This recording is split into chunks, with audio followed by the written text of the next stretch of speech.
So models and their components are evaluated kind of the way you would compare a picture to a subject.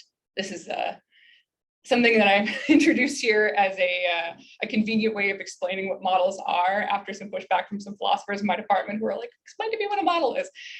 If you're familiar with the model literature, there are challenges to thinking about models as just pictures. So I don't mean this to be a perfect analogy, just a generalized kind of way of thinking about it. So when you're comparing a picture to a subject, one of the things that you'll ask is this an accurate representation of a subject? So if I paint a very abstract portrait of someone, I might be able to recognize who it is in the portrait, especially if I've seen the person before, but there's going to be a lot of features that are distorted or maybe idealized for the picture that I've created. If I paint trying to get to a more photorealistic picture of the person that I'm painting, hopefully it will capture more of the features, but it will always still lack certain other features. So one simple clarification, the syntactic which you had in the previous slide, for this problem, comparing the image representation to the real object, how would you do syntactic? So a syntactic one would be something like if it was a list describing the features of the person. So this person is 5 foot 8 inches tall. This person has brown hair, and lots. And if somebody is 5 foot 8 inches tall, they are, some generalization that follows from that. Okay, and so you'll just tick off all these requirements and say whether this is a good or a bad. Yes, a syntactic argument would do that. Okay. We would evaluate each premise for truth. Okay, yes. Good, thanks. You're welcome. Yeah. But you're assuming that your premises are foundational and that they're true in some sense. Yes, for the syntactic argument, you would have to. And that you have prior knowledge that they're true. Right? Yes, and that's, so as a person who's defending the syntactic view would come in and say, I have to have some sort of justification first for my belief that my generalizations are going to work, that they are in fact law-like. And then I'm going to have separate set of evaluative mechanisms going on to evaluate the truth of my individual observational premises. So in the longer paper, I have an example from Norton's 1980s papers where he originally was holding a view closer to this. So he gives the example of the field equations. And then he translates certain ones into generalizations and then has observational premises, and he labels them out like that.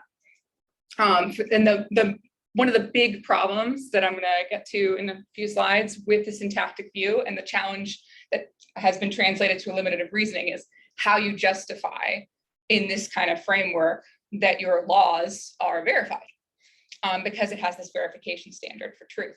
So if you're going to throw a law into an axiomatic argument, you have to have some reason to believe that that law is true. And what do you use to justify it? So, when I think of the difference between a syntactic and a semantic interpretation, the semantic would have meanings and referentiality to it. Yes. And the syntax could be evaluated by the machine. I mean, it doesn't need potentially. Especially if you're using the kind of state space account. So why would you import the notion of truth into a syntactic framework? It seems like that it's an intruder in the room, it seems to me. Well, it might actually be. That is the way that I've seen the people who I think are holding the syntactic view talking about it. So particularly, I'm thinking about McCoy's really recent paper.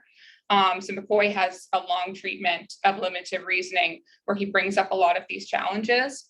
And he's particularly concentrates for a bit on Norton's earlier work as having these kinds of problems. And specifically where the challenges are coming in is not having a justifiability criterion for these premises. So it's a pretty deflated notion of truth.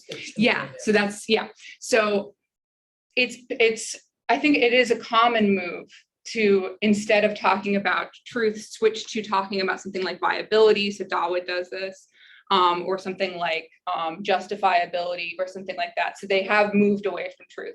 It started out originally as truth with the logical positivists.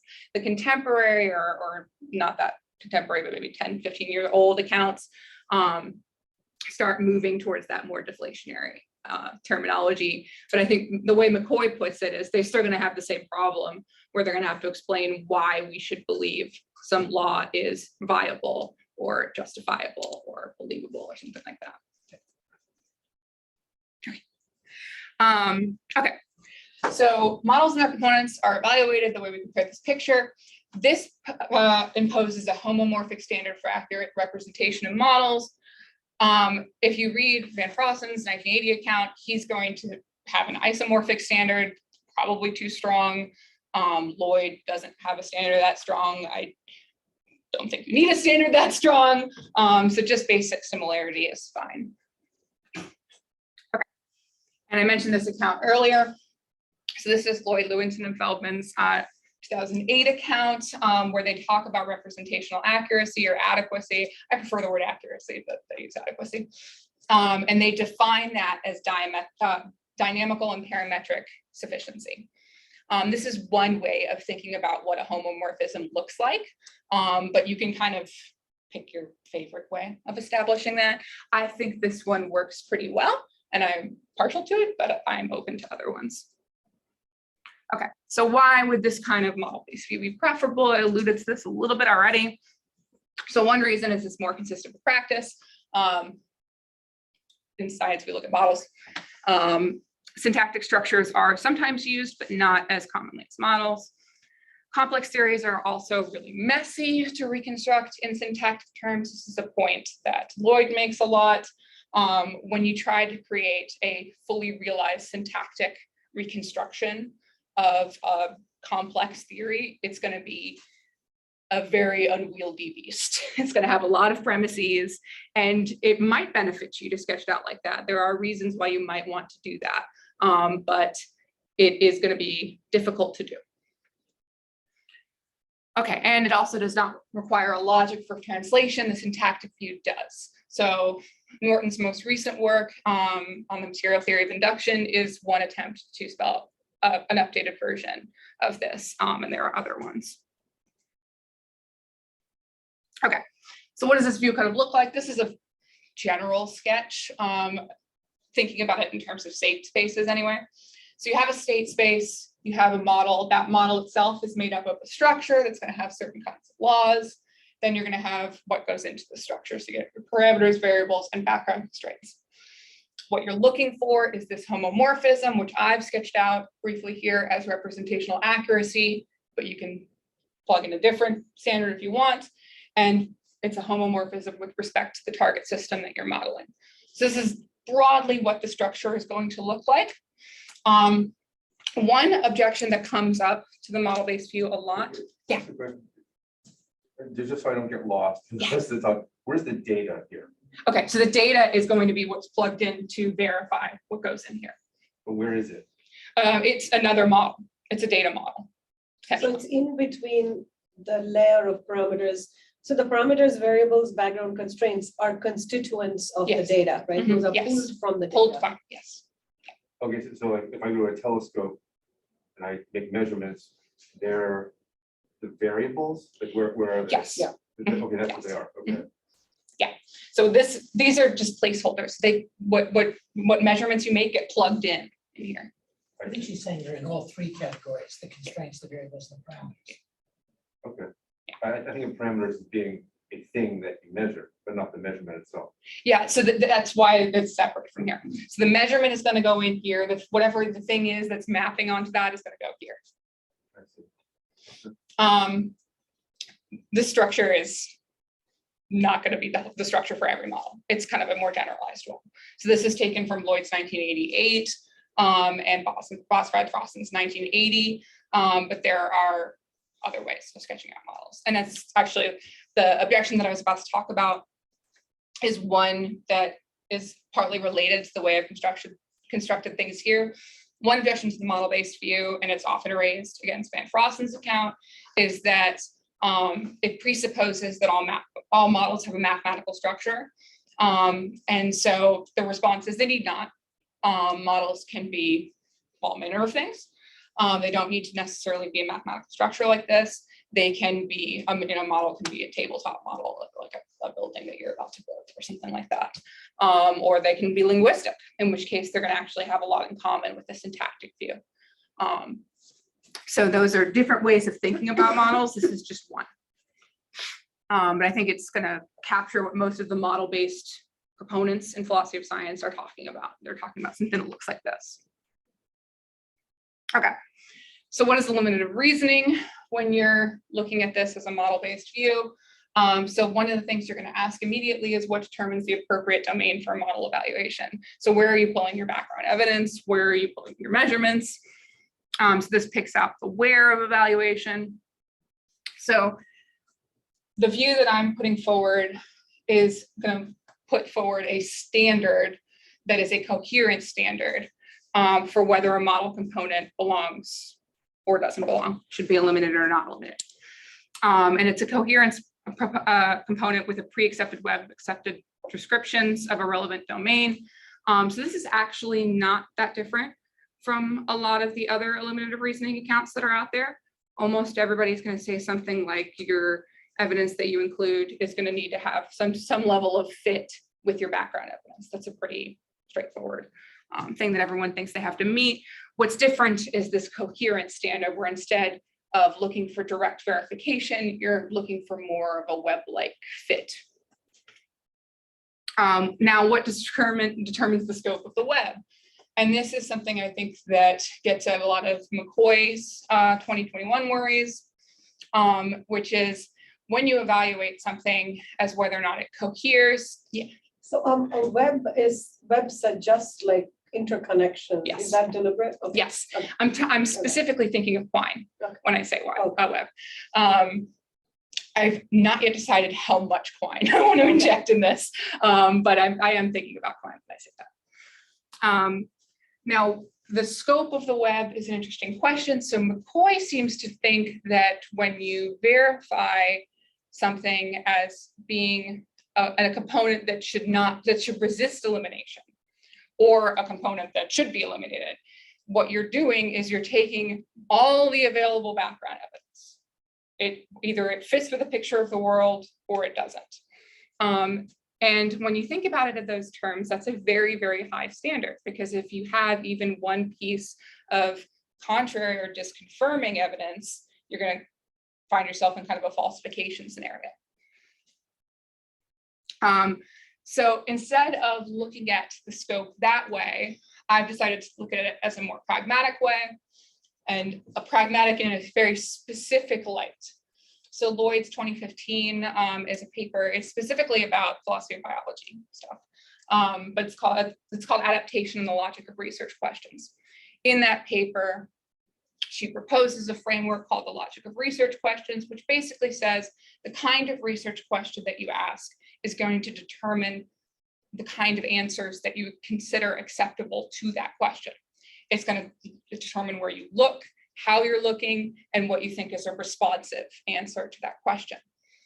So the reason why she wrote it about adaptationism is because at the time, a lot of the research questions that she was evaluating were people asking, is this trait the result of natural selection? As opposed to a research question that says, which evolutionary factor explains this trait? So the latter question is a much broader question that opens up a lot more responsive answers. The former question is much narrower. And in that context, she was saying the narrower question is unjustified. You should ask the broader question. I'm not making any wider claims about what kinds of questions you should be asking here. I'm just taking the framework here that says you should be conscious about what your research question is, and that is going to determine the scope of your inquiry. So the domain is determined in this kind of pragmatic way of looking at research questions. That Lloyd's account in 2015, and also, yeah. Sorry. So is the idea that narrower questions are somehow more biased? Well, Because in her, yeah. So in her paper, yes, Okay. but they need not be. It's just that they can be if you don't have a reason for asking the narrower question. So in the adaptationism case, the reason is a biased reason. It's thinking that everything is a product of natural selection as opposed to some other evolutionary factor.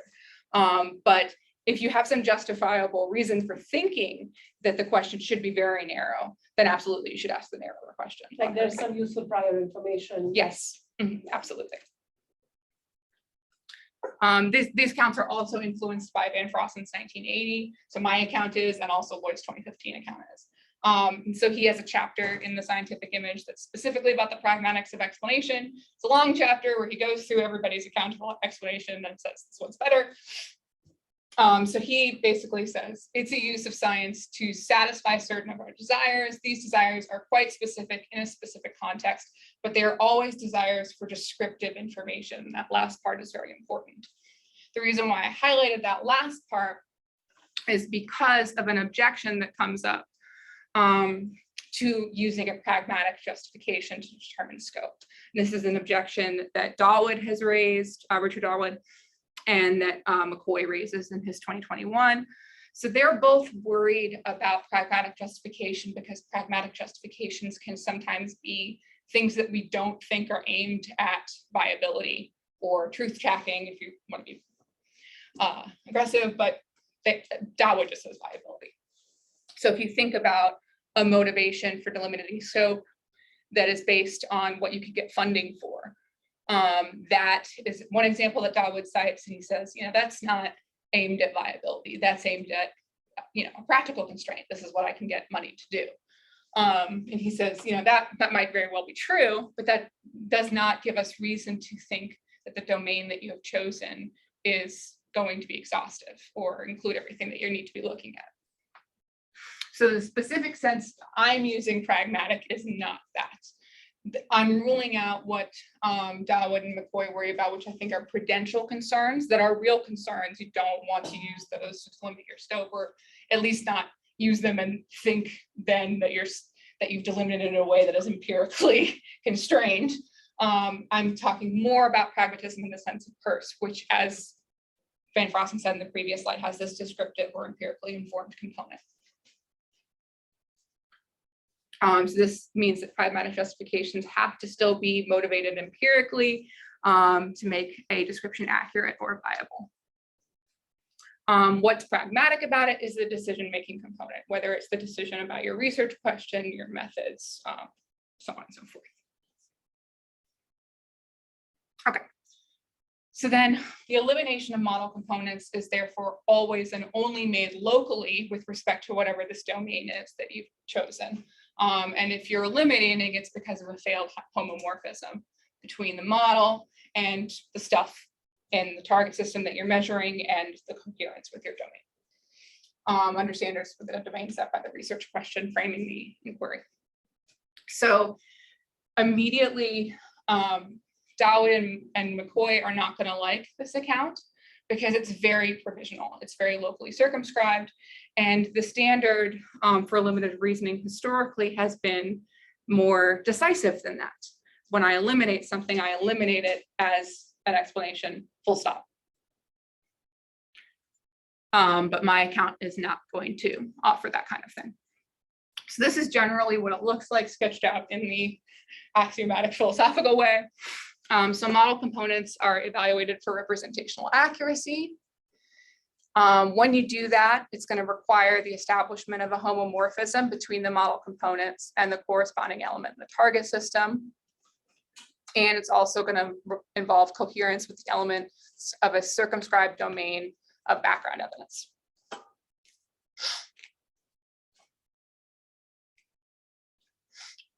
What determines that domain of relevant evaluative evidence or background evidence is any empirical data and accepted theory obtained prior to this inquiry that's governed by similar dynamics or some other standard as circumscribed by the research question and aims. So model components that are representationally inaccurate and that do not cohere with conditionally accepted background evidence are those that we might think are eliminated if they don't seem like they're recoverable. They have no potential for future coherence in this domain. So lack of coherence. I have a question about the procedure here. Yeah. So am I correct in thinking that you have already laid out the rules before you do the test? Yes. Or in can a you certain go way. back and say, yeah, my origin, maybe I was too strict. I'll change a little bit, it looks all right. I mean, is that allowed in this scheme or not? It is but there's a sense in which, and I'm going to invoke a distinction that I don't always like, but it's kind of the distinction between the context of discovery and the context of justification. So the context of justification is post hoc. And so when we decide, eliminative reasoning historically was couched in the context of justification. So when we decide that something is going to be eliminated, we decided after we've done our investigation, and now we're looking at everything and drawing conclusions and maybe plans for future research and thinking about what's a viable candidate to keep working on, what's not. That's where this is going to come in. Does that make sense? Yeah, I guess so. Yeah, I'm thinking really of statistics. You make measurements. You had some idea that this is so and so, and it agrees or doesn't agree. And then you have to decide, when do you say that this is really eliminated? And when can you say sigma, right? the sigma, right? Yeah, right. Now you may start off saying, I want 8 sigma. Otherwise, but you may finally end up looking at 3 sigma, it's all right. Yeah. Amongst friends. And yeah, among friends, right? And I think scientists play these games. Yeah. And it's cheating at some level, but but maybe it's all fine according to. It might be. It depends. Well, so whether from the long view of history, it's all fine. I'm not sure. But in the pragmatic count is meant to capture that kind of messy reality. Pragmatic. Yeah. Absolutely. The idea that our sigma standards are going to be variable by context and maybe also who's using them and what we're measuring. Yeah. So if I'm publishing some certain results, I probably am not going to be satisfied with a lower sigma standard. But if I'm among friends, maybe I will. Right. So yes, that messier reality is meant to be captured here. Okay, good. So yeah, lack of coherence is when you feel like there's no possible homomorphism between the model component and the target system within the circumscribed domain. Let's say you perform an experiment 10 times and you just continuously get no results, or just something that's completely unimpressive. And also this didn't fit well with your background knowledge to begin with, or you've acquired more background constraints since you started this investigation that's even less, supportive of this thing that you were originally measuring. So that's when you might say, all right, I'm done. Okay, so some challenges. The problem of statistical evidence is a big challenge for the original account of eliminative reasoning. I think this is a problem that is more a problem for the syntactic account of eliminative reasoning than it is for the semantic view. Because semantic views do not presume a logic of confirmation like syntactic ones do. Originally, it started out that eliminative reasoning accounts were all deductive. Then Ehrman and Norton said, no, we can have inductive accounts. We just need a logic of induction. So they proposed these inductive accounts, but they're still struggling with statistical challenges. Most of McCoy's objections to these earlier accounts are also objections along the lines of statistical evidence. What happens when you have a logic of confirmation that is deductive, or even a lot of versions of inductive confirmation, is if you introduce evidence that is statistical, you have no way of explaining what's going on there. So local ER standard is coherence with a body of knowledge. So the statistical nature of the evidence is already built in. You're already kind of assuming that you're working in a statistical framework. So that's a significant problem for this kind of eliminative reasoning, but somebody might disagree with me.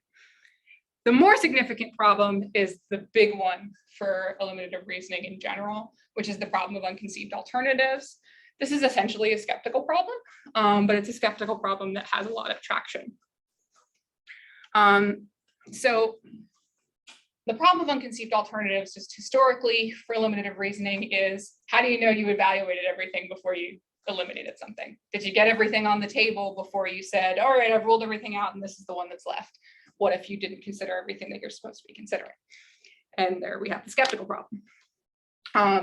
So in traditional ER accounts, this is a very damning problem because you're essentially arguing that something is viable because it survived this elimination procedure where you considered presumably every other thing that you should be considering. So if you have no justification, that you delimited the scope of your inquiry properly, you're in trouble. So local ER is always going to have a provisional status. It's going to be it has this particular value. It's, it evaluates particular things that were evaluated and eliminated according to the domain picked out by our research question. So you're not arguing that you've eliminated something using the scope of available alternatives as the entire scope of possible explanations, period. You're instead claiming the much more modest claim, which is I've evaluated everything within my relevant domain that was a viable candidate. So we don't need to meet the skeptical standard of proving that there is no logically possible homomorphism between the model and the target system out there, period, beyond the one that we've considered. And this is why I think this is a good approach. This is why I think bringing truth with a capital T into it is a really bad idea. Yeah. I mean, because the domain of things we're considering isn't infinite. Yes. It isn't under the eyes of God, right? Yeah. Correct. All of science is this. All of science is this. Right. So on this view, we only have to establish that we have reason to believe that there are no other possible homomorphisms with respect to the particular domain that we're working at, or understanding that that domain itself was circumscribed by pragmatic considerations. Those pragmatic considerations are empirically informed. They're not just prudential considerations like Dawood and McCoy worry, but they are still the product of decision making. So this is kind of depending on what your feelings are about this person. You might not like that I'm characterizing it this way, but this is a kind of Wittgensteinian way of approaching this problem by saying, all right, well, I'm going to dissolve this problem a little bit and say it's not quite the kind of problem that you think it is. It's a problem, but it's not a huge insurmountable problem. It's more of a philosopher's standard to imagine that this middle part is what is the standard that we need to meet as opposed to this lower one. Now, there still is going to be a problem of unconceived alternatives in the narrowly circumscribed domain or the pragmatically circumscribed domain. It is still possible that you miss something that you should have evaluated, even when you've picked out the domain this way. It's probably not as possible as if you were working with the space of all logically possible explanations, which is what these prior ER accounts seem to be stating. Okay, so now back to the actual black hole stuff. So I specifically came up, or sorry, yeah. I mean, going back to what Peter was saying. Yeah. If you have to eliminate every possible conceivable alternative, that's a standard that can never be met. Oh yeah. So why would anybody think that that's the only way to do things? I think that's really what you were asking, right? Mm-hmm. Yeah. Yeah, from a personal standpoint, I don't know why people would want that to be a standard. I think it's a standard that some philosophers hold, I think, because they're worried about a significant skeptical challenge. And because they do kind of want truth with the big I was gonna T. say, it's a preoccupation with the truth. Yeah. Right. And nowadays we are people, happy with an approximation. Yeah. and nowadays people will use 3 sigma, terminology. 8 sigma, whatever. Yeah. They'll say truth tracking instead of truth, but they still kind of mean truth. So it is a desire for that. And there's just a kind of general worry with some of these accounts that, well, what if we got it wrong? I want an account that makes me have really good confidence that I didn't get it wrong. And that the desire for that, I think, is what pushes people towards the other account.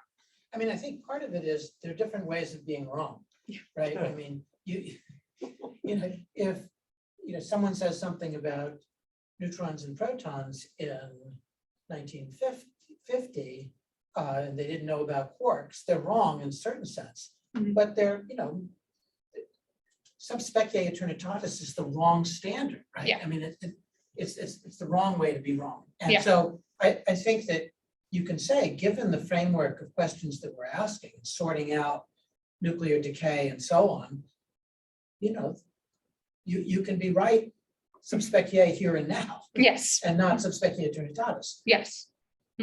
Yeah, and that is pretty much what I want to say. But it isn't what I think certain other people working in this debate. I guess want to I am say. surprised that it is controversial. Yeah. It's kind of, Yeah. we grow up with this. This is what we do. So Ramesh, I sometimes worry about unconceived alternatives in a perhaps slightly different way. So when I'm thinking about all sorts of possible homomorphisms from something onto some domain, I always worry, have I picked the right domain? Have I missed something? And that could be the case that I have missed something relevant, even if I don't consider kind of like a very large category of all possible domains. Right. This is why we publish our paper, and then somebody else comes and says, this Yeah. idiot left out this part. Absolutely, It's okay. it's like a revision process, and then sometimes you say, Yeah. oh, I don't know, like in that context, the string theory has no relevant alternatives, so, or maybe someone says it does, and we kind of go back and forth, and it's like a revision process. And Yeah. but I think that's the reason why some people worry about Yeah, that. oh, no, I can. Well, I mean, Even without it, like DT. back Yeah. when dinosaurs ruled the earth, I wrote a book called How Experiments End. And the idea was that, that we always have in any kind of observation or experiment, a ceteris paribus clause Yeah. at the end, right? You always, unless you're in pure logical deduction, which is to say never in a Yeah. laboratory or observatory, you have to say, all things being equal, this is our conclusion. Yeah. Which means you can, that's exactly not saying we've examined every possible, we're It's leaving saying, room, right? It's leaving room. and then, yeah, Yeah, I think you're right. And the concerns that you expressed are the ones that do remain on this account. Those concerns about unconceived alternatives do remain on the pragmatic account, and they're reasonable concerns. Yeah. I want to ask a question about what it means to make progress, because jumping off of what Ramesh and others were saying, you can. You can be wrong, but if you're in a greater sense moving forward, if you're ruling things out, if you are propelling the debate, then that's useful. Yeah, right. If absolutely. you're going off into a cul-de-sac, that's not so useful. But if you're going forward, that's also useful. Get I it mean, through if some in the case of the black hole, the center of our Milky Way galaxy, for example, there's a huge debate, like, is it a black hole? And everyone's pretty convinced it's a black hole, right? And there's stars moving around it, things like that, and we could even have better evidence. But when people think of the weird exotic possibilities, like a boson star or some other kind of weird object in there, they just throw it out there, right? And they say, well, it could be this, right? It could be this weird thing. It could be a bunch of Hello Kitty dolls, all bound gravitationally. And it's sort of point the resolution to see our fucking noses, or something. And then it's kind of that doesn't inform the debate, right? It doesn't it's not like we're going to go and look for Hello Kitty dolls, the centers of all galaxies, right? No one really believes that. Yeah. Or even boson one stars. distinction that's made, and this is even before dinosaurs, this is when trilobites ruled. When trilobites ruled the world, there was a distinction made between progress from and progress to. Two. Yeah. And the idea that you can, progress from is saying, okay, they knew that this was known that stars began to move in a certain way. Then it was known that stars actually concluded orbits in as short as 15 years. Then it was known that more and more orbits, pointed towards the same object. Then it was known that they were confined within, 1,500 Schwarzschild radii, then some other. So that's progress from, like saying you've got a better, more direct, more closer in understanding, more characteristics of the object. But progress too is a different kind of claim. It's saying there's some goal of absolute truth or full truth, and that we're kind of, we can say that we're getting closer and closer. And people said, this is what Kuhn said, many of us said, is it really the case that you can say that there's progress in the sequence between Aristotle, Descartes, Newton, Einstein, in terms of a vision of the world? Is a geometrodynamics of the world actually going to be close to what it'll be said in the year 25,000 as to, So I think the idea of progress too is more problematic than the idea of progress. And it's a from. B word almost, right? Yeah. I mean, progress in that view is kind of. But you can definitely improve over what was done before and have a better characterization of it. Yeah. First, you know that an antiproton exists, then you know that it has a certain spin, then you know that it has core constituents, then you know that you can make things out, but each of those things is telling you more about what an antiproton is than was known by Chamberlain and Segre in 1950, whatever. Yeah, but we should have more discussion over lunch or something. But Yes. I mean, there's a metric here somewhere is what I'm trying to figure out, that like what helps explain the universe? Mhm. You know, are you helping or are you hindering? And there's a sense in which we're doing the best we can with these models, but they're all temporary.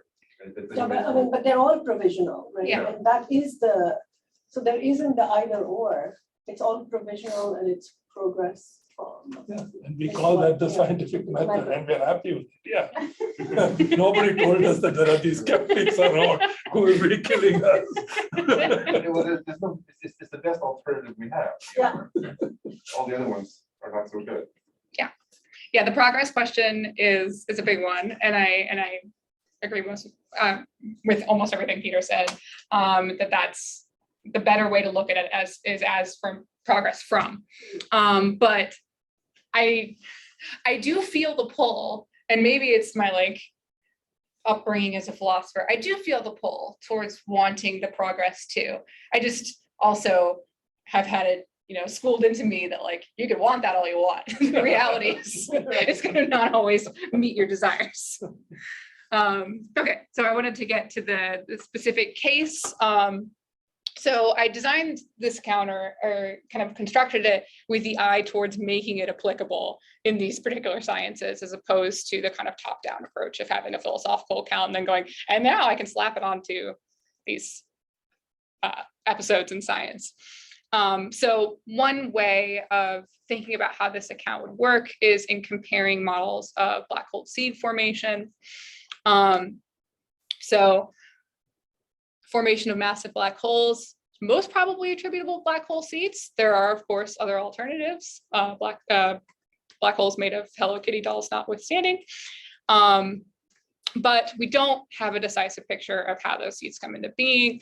A lot of different candidates to explain it. It could be one of these, it could be two of these, a combination, it could be something else that we haven't come up with yet. So this is the prime example of a domain that is very messy. So there's a large volume of alternative models, and there's also potential for significant overlap or combination between supposedly competing pictures. I put that in quotations because that is often in the philosophy of science literature how pictures are described, as competing models, competing in the sense of this kind of progress too, competing to be the best picture. And it might be messier than that. So it makes sense from a practical standpoint to try and test model assumptions, some of which might be shared by some models or explicitly excluded by others. So here is one example of this kind of reasoning expressed in this debate. So voluntary, they say to break degeneracies, we need to combine observations of nearby galaxies with those at the farthest AGN. The key to unveil the majority of massive black holes is the synergy between different approaches. So immediately they're starting to talk about multi-messenger evidence, multi-wavelength evidence, needing to pull from multiple different sources in order to constrain a lot of the assumptions in these models. There's also this particular challenge about the possibility of multiple explanations for ER, and it's related to the unconceived alternatives problem. If it's the case that we have multiple mechanisms that are operating to explain the formation of black holes, we don't want to use an evaluative framework that can't distinguish between A and B. A, multiple models are providing representationally accurate pictures because there are actually multiple explanations for why black holes come into existence. Or B, this would be the bad one, multiple models are providing accurate pictures because we have not yet eliminated enough. So we have multiple pictures that work, but we don't think we're done. Or done in a provisional sense. Done, I mean done not as in the sense of arrived at big T truth. So recent work indicates that a combination of light and heavy seeds might be needed to explain the population size and accretion speed of seeds needed to account for the number of massive black holes. So this would be an approach that required a couple of explanations or more. And focusing on model components as opposed to trying to evaluate the whole theory the way the syntactic view does provides the best avenue of carefully discriminating between these models. So it's the difference between being able to zero in on particular pieces as opposed to evaluate big picture only. So I think that this kind of ER approach works particularly well for sciences that require a multi-messenger approach. I think the kinds of variety of evidence constraints and robustness constraints that come into a multi-messenger approach translate to the ER approach. These are other chapters of my dissertation that I'm like involuntarily plugging here. So here's one example, testing for a heavy seed mechanism from a couple of different scenarios. So we know that they're going to require certain specific conditions, and we can look for these specific conditions in our testing. Not all this testing is doable quite at the moment, but with launches of more advanced detectors and maybe when the web starts working, we'll have more data coming in that can test in this specific way. So this is what, as opposed to the context of justification where the evaluation is after the fact, this is what it looks like when it's actually going on in the moment. So here's another quote. So this is a discussion about when we are eventually able to launch a more powerful gravitational wave detector. Disentangling between mechanisms for light seeds and heavy seeds is not easy. If we have a more advanced detector, like LISA, we can break this degeneracy between different evolution pathways by matching the information on the masses, mass ratios, spin and redshift distributions extracted from the signals. So they're immediately just picking up parameters as ways of zeroing in on these pictures as opposed to evaluating from the kind of bird's eye view of the giant theory, like the syntactic view would propose. So this use of terminology like break the degeneracy and different evolutionary pathways is telling. So this paints a picture where models are favored or disfavored indirectly. The big picture is favored or is disfavored indirectly. What's directly evaluated is the model components. And then eventually that gets blown up to, okay, now this model does or does not work. So we can use multi-wavelength, trying to like speed up a little bit because I don't want to run over time. We can use multi-wavelength and multi-messenger evidence to test in this way. Evaluation of model components easily captures the importance placed on multi-pathway signal detection. So in the decadal survey, where there's a large emphasis on multi-messenger and multi-pathway signal detection, this is, yeah, I think this account translates pretty well to capturing that desire. So when we are able to launch the next gravitational wave detector, we'll be able to probe simultaneously the chirp mass from gravitational waves and the merger redshifts. And these are going to hopefully reveal distributions for initial seed masses and population size in high redshift, low mass galaxies, which will enable us to test exactly in this way. Okay. And again, it is the testing of model components framed specifically by a research program that brackets the background theory regarding accretion to focus on the domain of binary formation and evolution. So this kind of constraint is what I'm talking about when I talk about constraining the domain. Okay, these are just some straight thoughts and consequences. We've actually ended up covering a couple of them already. I don't intend this account to preclude positive epistemic evaluations of individual model components. So if you think about a traditional philosophical account of falsification, you think about Popper. Popper thinks that you only falsify, you do not confirm. That's not what I'm trying to propose here. I think positive confirmation does and should happen. So I don't have any presuppositions about a logic of confirmation here. This is the one we kind of already discussed a little bit. There are reasonable objections to a pragmatic account of justification for elimination. And those are going to come from the concerns about whether or not we properly constrain the domain. And you might also, especially if you're an analytic philosopher, but maybe somebody else too, might worry about just the epistemic inferiority of provisional accounts. Like if McCoy was sitting right there, I know that would be the objection. But wouldn't you want a non-provisional account is the objection. And I mean, ideally, sure. No, but how could you have a non-provisional account at all? It's unreachable. Well, the idea, I guess, is that we just haven't gotten there yet, and we'll get there, and it should be our regulative ideal. Right, but I mean, shouldn't it be about epistemic adequacy? That is rather than inferiority or superiority. That is the side that I'm coming at it from, and that is what I think should be the standard. I think it depends on the company, really. If I were to give, so for example, I did talk about this paper with philosophers from my own department in a dissertation group, and the objections were along these lines from some people. And these were coming from people who are more traditional analytic philosophers who are coming at this from being metaphysicians and epistemologists who want a very generalized epistemology account. And their concerns are that this is not going to get us to big T truth. I mean, you could spell it out like that. It is essentially what their concern is. Yeah. So I want to turn this around a little bit. I mean, people always ask, well, do black holes exist, right? And as scientists and being in the Black Hole Initiative, we get very defensive, like, well, yes, we do, and here's all the evidence that we have that they exist. There's LIGO, and there's PHT, and there's like the high redshift, and then there's this whole idea of evolution and symbiosis with galaxies and everything you see. And they'll say, yeah, but what about a boson star or something like that? But can we turn it around? I mean, isn't there a construct in which we can say, this is our supposition, prove it otherwise? The burden of proof, I mean, can we do a law and order jiu-jitsu here? No, the proof, now the burden of proof is on you, right? I mean, you do the work, and you have to say that the black hole doesn't exist. Mhm. Because that it'd be 1 minus that, isn't that the probability that it exists, right? So you've got to get that down to 0. Yeah. Instead of us getting it to 0.9999991, Yes. right? Yeah.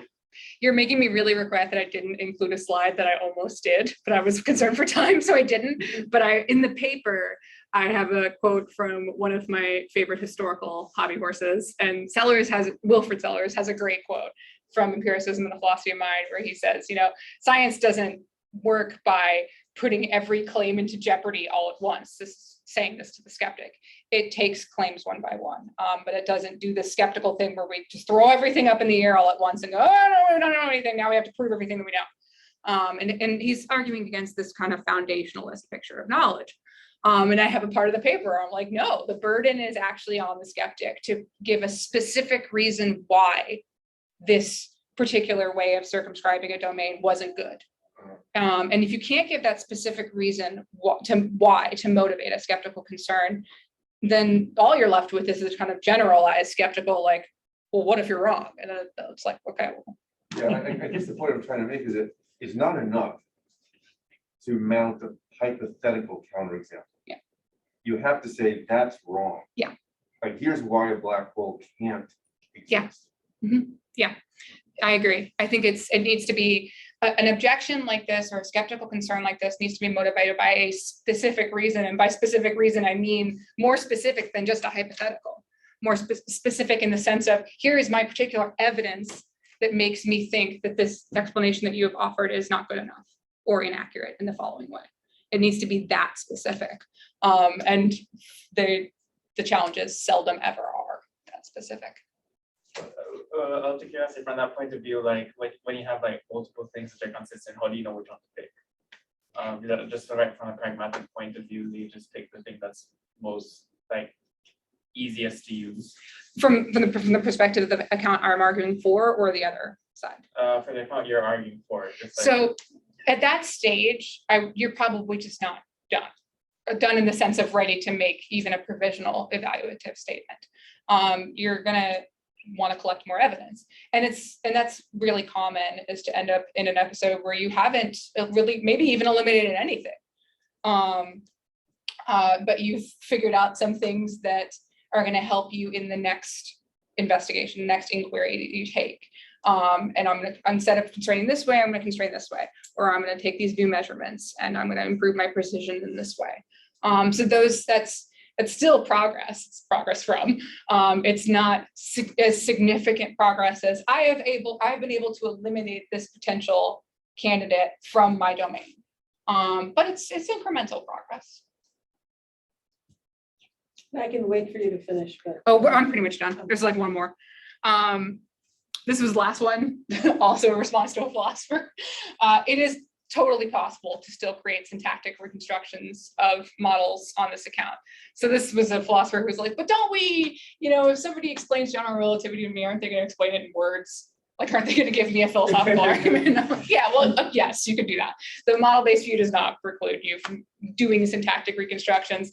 It's just they have particular uses. Usually those uses are going to involve public consumption, explaining something to somebody else.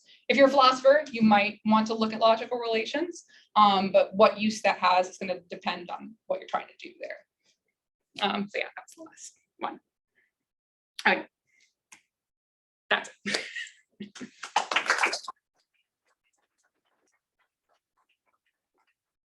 Okay, so I don't want to sound excessively critical of the work, but I think that Angelo and I in our work showed that there's a very important piece that voluntary and company just completely miss. That the uncertainties are not just seeding and accretion, but also dynamics. Yeah. I mean, I know you picked that paper because it's in Science or Nature or whatever, but honestly, that's not the account you should hang your thesis chapter on. Wouldn't you say, Angelo? I mean, it really missed the whole. It's very complicated. And the dynamics is very, very important. And the assumptions that you make about the dynamics of the merger are very critically important.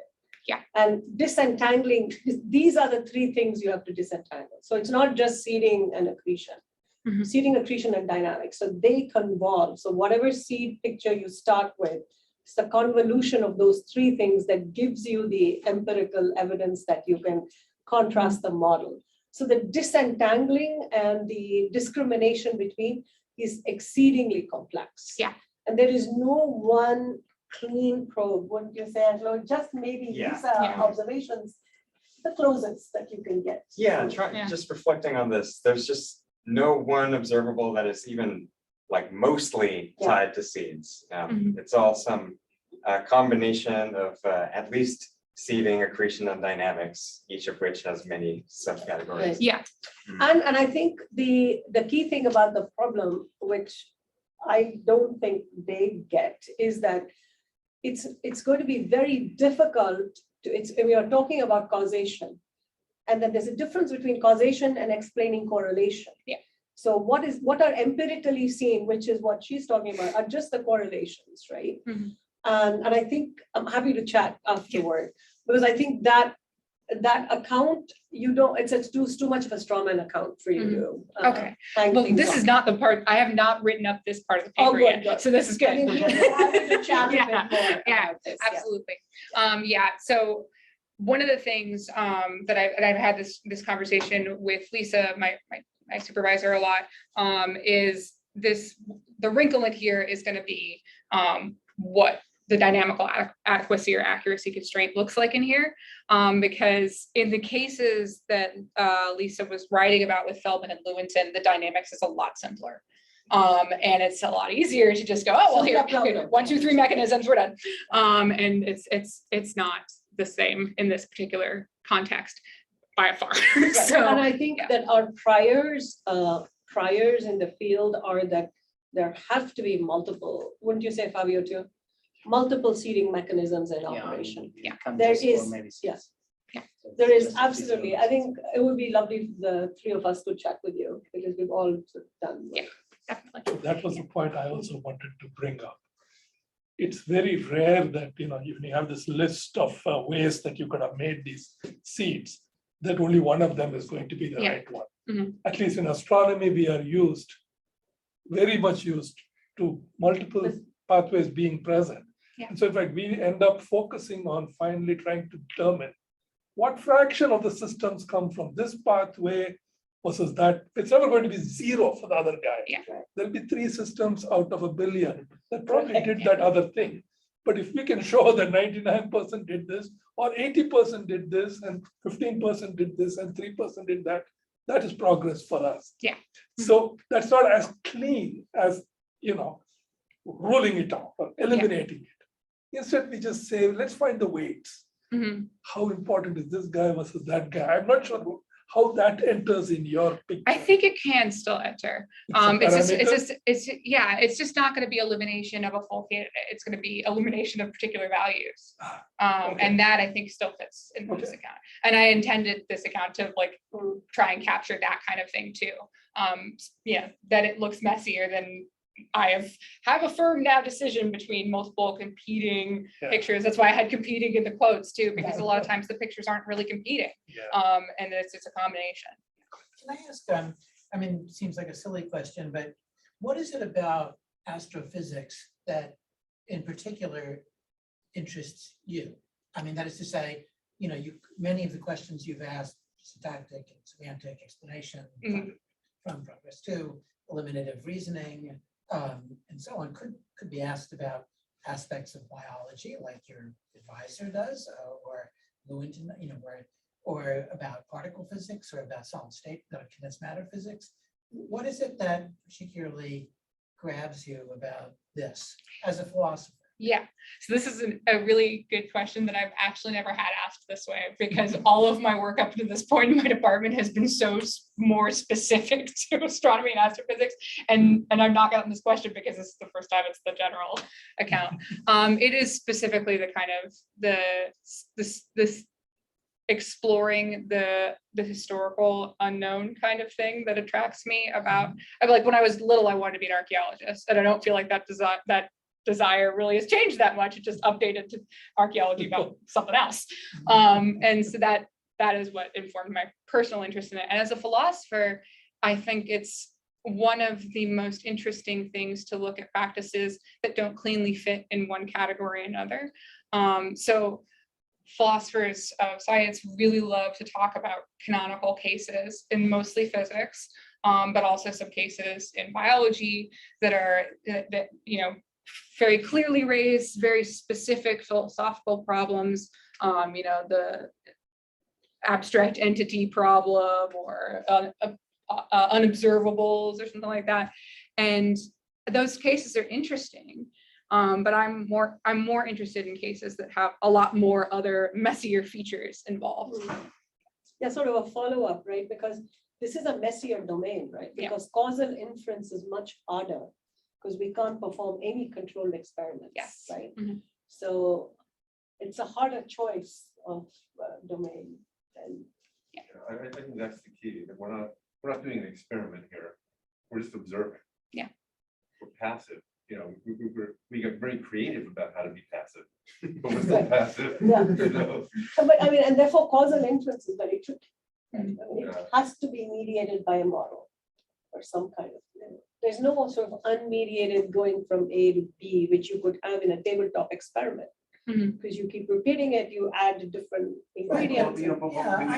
I think you're selling it a little short. It's not so bad. Or selling particle physics a little long. Okay. I mean, when you hit a proton and an antiproton at CERN, you know, you may be able to control sending this bunch against that bunch, but you're then observing what comes out, right? You have detectors that sort out by Right, I mean, energy they spill, deposition. but the spill, yeah, you can spill again and again, right? The spillage will happen again. And So I again. want to do that again. Okay, well, let's do it again. And then pretty soon, you have large N, and that helps a lot. But I also don't want to sell that short either. I want to riff off what Peter was saying, that we can fake causalities because we see so many different things in the universe. So we can look at a star and we don't know much about that star, but we can say something about stellar evolution because we see populations of stars and we can make sense of, oh, that's a baby star, or that's an adolescent star, right? So we can fake some of the causality by seeing different ages of the universe as we look back. Yeah. This is getting at something that is present in certain parts of my dissertation, but I didn't really tackle head on because I think my way of tackling it is more piecemeal by looking at individual cases. But it's what a real account of, or like what a philosophical account of explanation looks like. And almost everyone I know favors some sort of causal account of explanation, whether it's Woodward's or some variant or like Pearl's. And I'm not so sure that that's going to work everywhere. And again, it might be, and I think it is the motivation of a lot of the philosophers I know who endorse that account, that, you know, even if we can't always get a real causal explanation, we strive for it. It's a regulative ideal or something like that.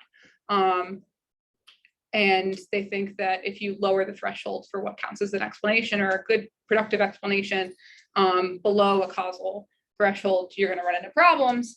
And I'm sympathetic to that view. I get some of the worry there, but I'm not so sure that you can avoid it.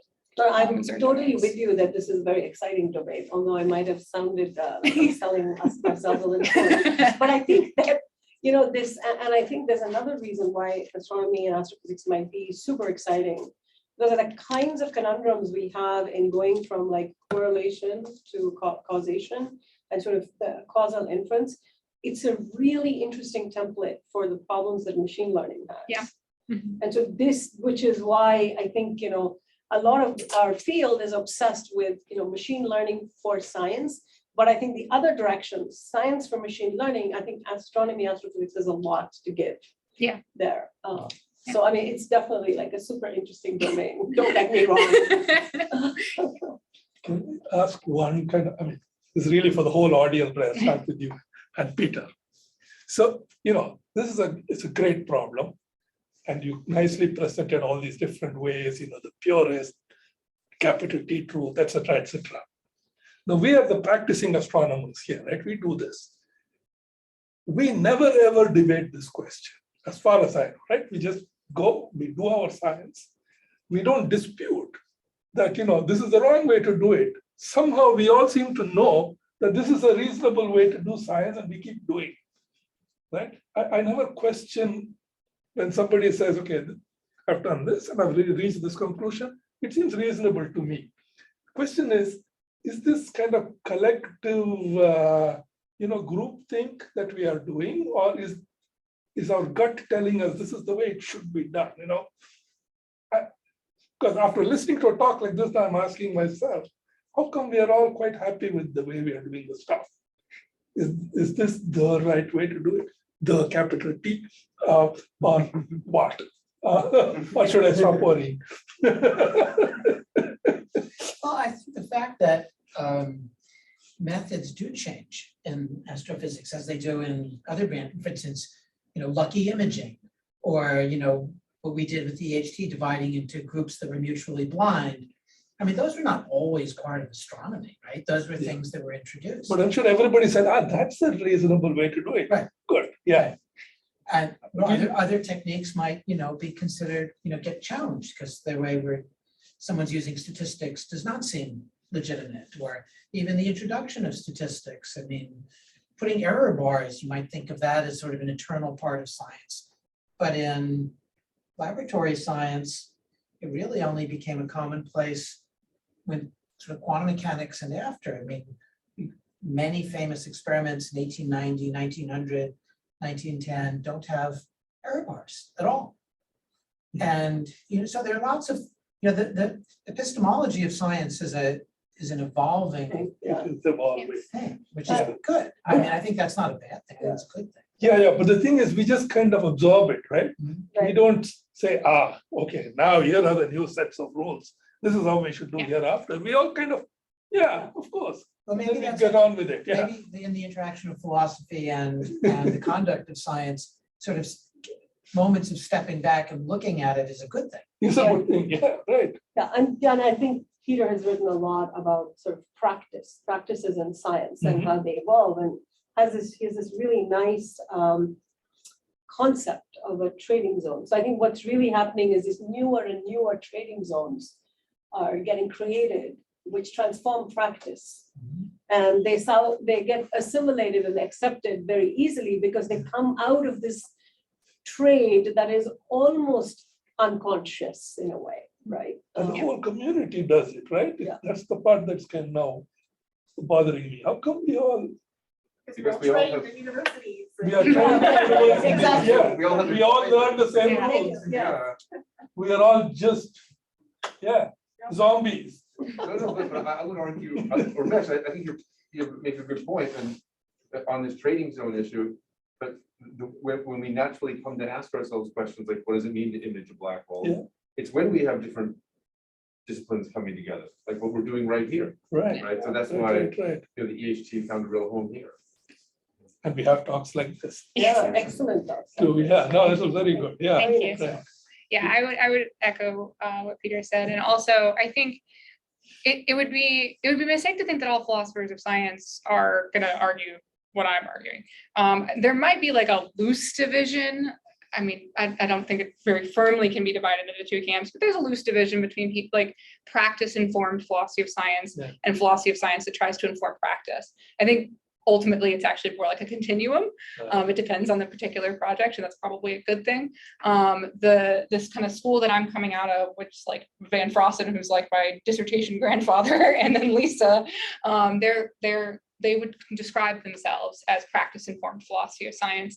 But if you look at Lisa's actual work, I think she also wants to interact with sciences and inform scientific practice. So it's a reciprocal relationship, and I think it's a good thing. Yeah, I think we should thank our speaker and Right. give her something to eat. yeah. Food for thought is not enough.